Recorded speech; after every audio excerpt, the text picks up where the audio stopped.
इन लोगों को चारों तरफ से अजगर घेर लेते हैं, बस अटैक करने की बारी होती है। और जैसे ही यह लोग अटैक करने वाले होते हैं तब तक कुछ चिड़िया आवाज़ करती हैं और आवाज़ करने के बाद इन लोगों को एक अलग ही आवाज़ सुनाई देती है। या सुनने के बाद कुछ अजगर फटाफट यहाँ से भागने लगते हैं, लेकिन ये जो अजगर होता है या इसको खाने के ही फिराक में होता है या कुछ भी नहीं समझ पाता है। और फिर उसके बाद तब तक दिखाई पड़ता है एक विशाल अजगर जो कि काफ़ी ज़्यादा बड़ा होता है और यह जैसे खाने वाला होता है तो यह इसको दबोच लेता है और उसको यहाँ से भगा देता है। और भगाने के बाद यह खुद ही इन लोगों को दबोच लेता है और दबोचने के बाद फिर यह जो आदमी होता है यह इस सांप को पकड़ने के लिए सोचता है कि क्या करूँ, और यह जाल जो बिछाया होता है वह खींचता है तो वह जाल में फंस जाता है। और फंसने के बाद यह बहुत ताकत लगाकर अपना इसको रोकता है, लेकिन वह सांप नहीं रुकता है, यह बहुत ज़्यादा उछलता है और फिर यह अपना पूरी ताकत लगा लेता है। और फिर उसके बाद वह अजगर छूट जाता है और उसको इतना तेज़ी से खींचता है कि यह पेड़ पे चढ़ जाता है। चढ़ने के बाद फिर भी यह ताकत लगाता है, लेकिन यह असल में रोक नहीं पाता। फिर उसके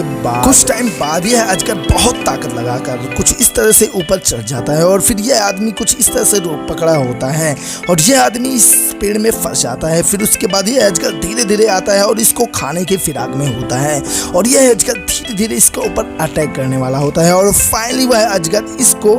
अटैक कर लेता है और